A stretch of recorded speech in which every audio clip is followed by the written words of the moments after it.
விவிலியம் அறிவோம். வணக்கம் அன்பர்களே. இன்று நாம் அறியப்போகும் பகுதி யாக்கோபு அதிகாரம் 3. என் சகோதர சகோதரிகளே, உங்களுள் பலர் போதகராக விரும்ப வேண்டாம்.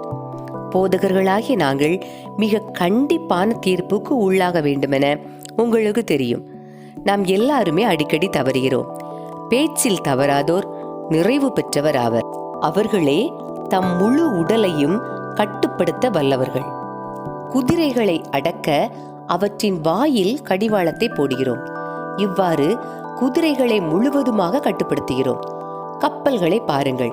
அவை எத்துணை பெரியவனவாக இருந்தாலும் கடுங்காற்றில் அடித்துச் செல்லப்பட்டாலும் கப்பல் ஓட்டுவோர் சிறியதொரு சுக்கானை கொண்டு தாம் விரும்பும் திசையை நோக்கி அவற்றை செலுத்துகின்றனர்.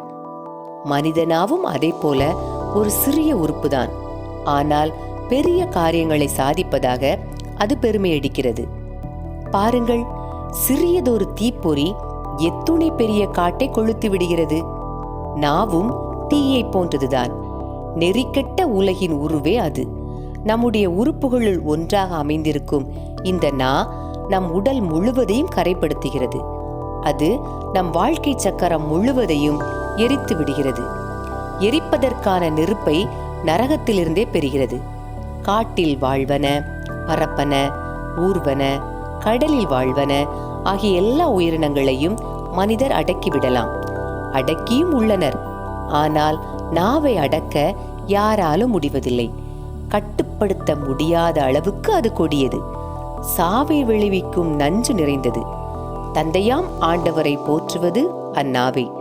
கடவுளின் சாயலாக உண்டாக்கப்பட்ட மனிதரை தூற்றுவதும் அந்நாவை. போற்றலும் தூற்றலும் ஒரே வாயிலிருந்து வருகின்றன. என் சகோதர சகோதரிகளே, இவ்வாறு இருத்தலாகாது. ஒரே ஊற்றிலிருந்து நன்னீரும் உவர் நீரும் சுரக்குமா?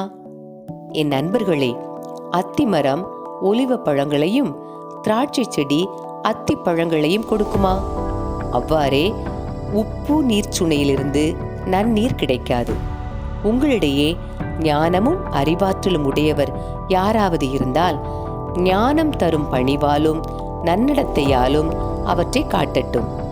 உங்கள் உள்ளத்தில் பொறாமையும் மனக்கசப்பும் கட்சி மனப்பான்மையும் இருக்குமானால் அதை பற்றி பெருமை பாராட்ட வேண்டாம். உண்மையை எதிர்த்து பொய் பேச வேண்டாம். இத்தகைய ஞானம் விண்ணிலிருந்து வருவது அல்ல, மாறாக மண்ணுலகை சார்ந்தது. அது மனித இயல்பு சார்ந்தது, பேய்த்தன்மை வாய்ந்தது. பொறாமையும் கட்சி மனப்பான்மையும் உள்ள இடத்தில் குழப்பமும் எல்லா கொடுஞ்செயல்களும் நடக்கும். விண்ணிலிருந்து வரும் ஞானத்தின் தலையாய பண்பு அதன் தூய்மையாகும். மேலும் அது அமைதியை நாடும், பொறுமை கொள்ளும், இணங்கி போகும் தன்மையுடையது, இரக்கமும் நற்செயல்களும் நிறைந்தது, நடுநிலை தவறாதது, வெளிவேடமற்றது. அமைதி ஏற்படுத்துவோர் விதைத்த அமைதி என்னும் விதையிலிருந்து நீதி என்னும் கனி விளைகிறது. அன்பர்களே, இறைவார்த்தையோடு பயணித்தோம். இறைவனோடு நம் பயணத்தை தொடர்வோம்.